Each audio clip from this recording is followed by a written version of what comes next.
Bismillah, Assalamualaikum warahmatullahi wabarakatuh. Pada kesempatan ini mari kita untuk melanjutkan materi selanjutnya, masih bab 1 bagian kedua, masih tentang berpikir kritis dan semangat mencintai iptek. Yang bagian kedua, Quran Surat Ar-Rahman ayat 33. Mari kita baca perlahan dan tartil. Silakan adik-adik sekalian ikuti apa yang Bapak bacakan. A'udzu billahi minasyaitonir rajim. Bismillahirrahmanirrahim.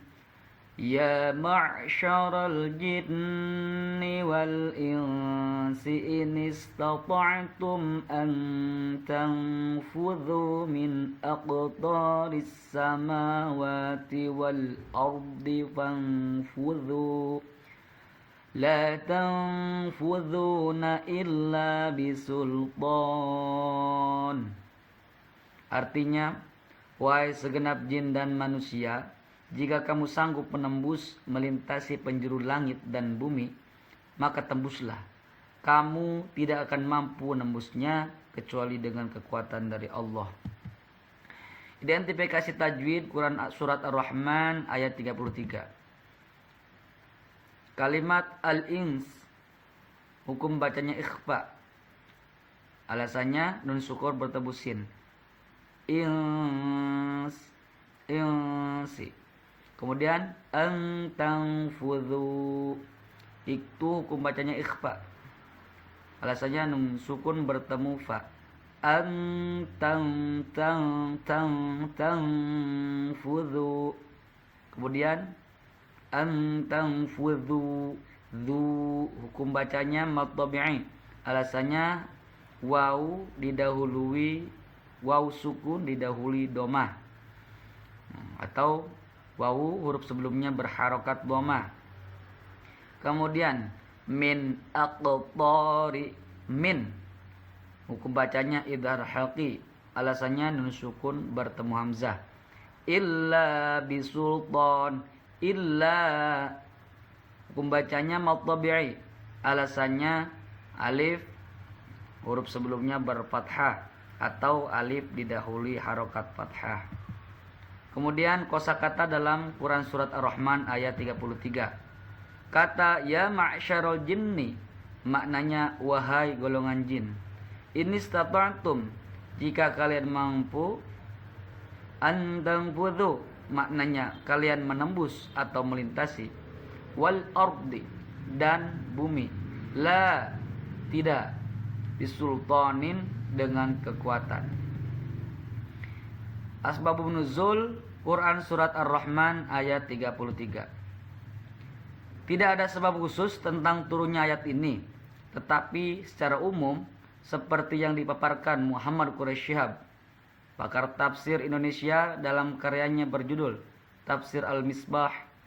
Surat ini diturunkan karena tanggapan negatif kaum musyrik Makkah saat mereka diperintah untuk sujud kepada Allah yang Ar-Rahman.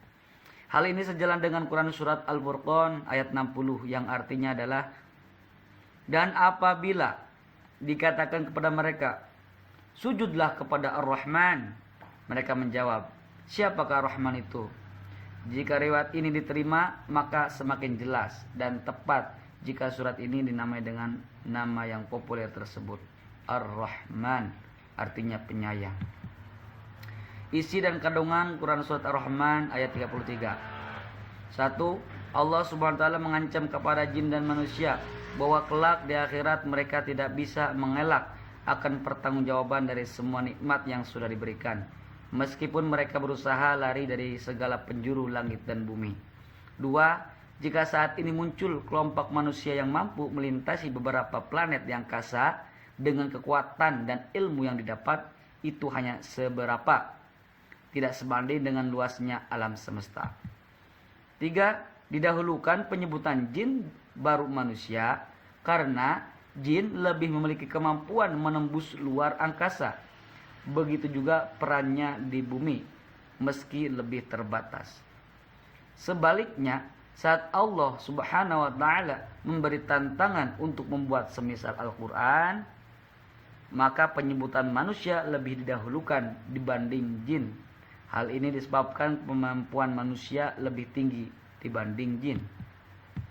4. Sebagian ulama menjadikan ayat ini sebagai isyarah ilmiah bahwa kekuatan dan penguasaan ilmu menjadi hal yang mutlak dimiliki jika ingin menjadi umat, golongan atau kelompok yang sukses merengkuh dunia, apalagi akhirat. Dan Islam sangat menekankan tentang ilmu, baik ilmu dunia maupun ilmu akhirat. 5. Harus dipahami bahwa majunya sebuah negara disebabkan besarnya investasi pada kualitas manusia atau SDM, termasuk keberhasilan menjelajahi ruang angkasa. Itu semua membutuhkan dana yang tidak sedikit, termasuk kerjasama di berbagai disiplin ilmu, bahkan antar negara. Misalnya ilmu astronomi, teknik, matematika, seni, geologi, dan lain-lain. Hadis tentang ilmu pengetahuan.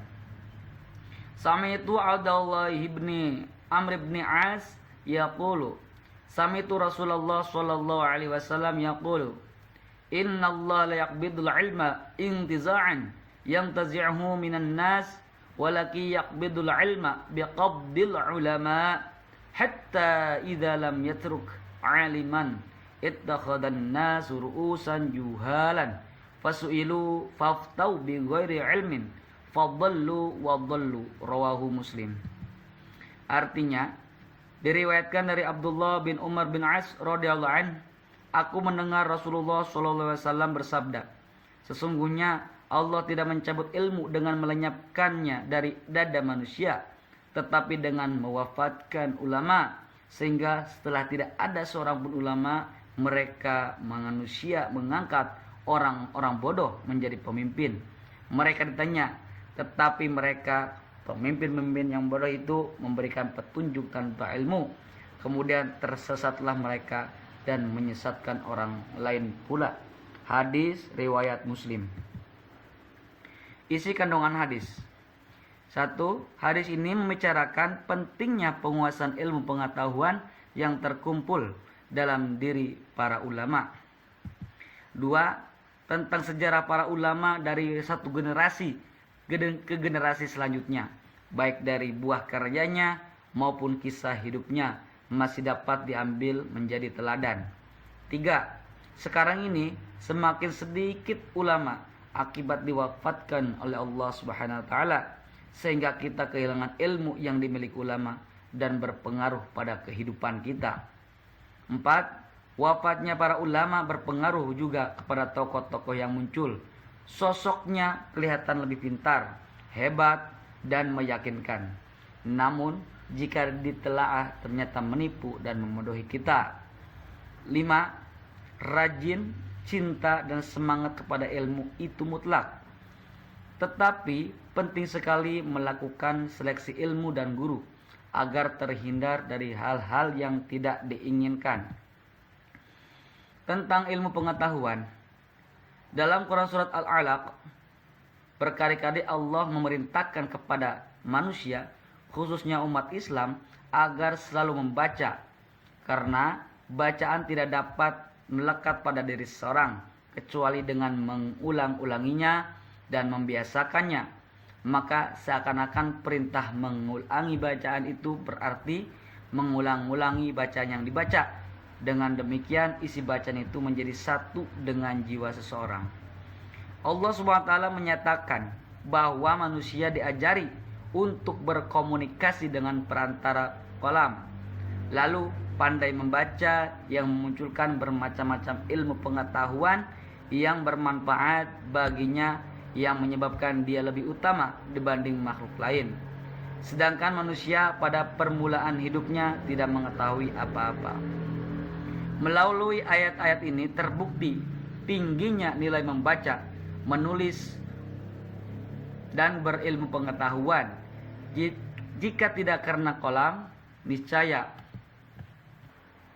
pengetahuan yang tidak terpelihara penelitian yang tidak tercatat, dan banyak ajaran agama hilang, serta pengetahuan orang terdahulu tidak dapat dikenal oleh orang-orang sekarang.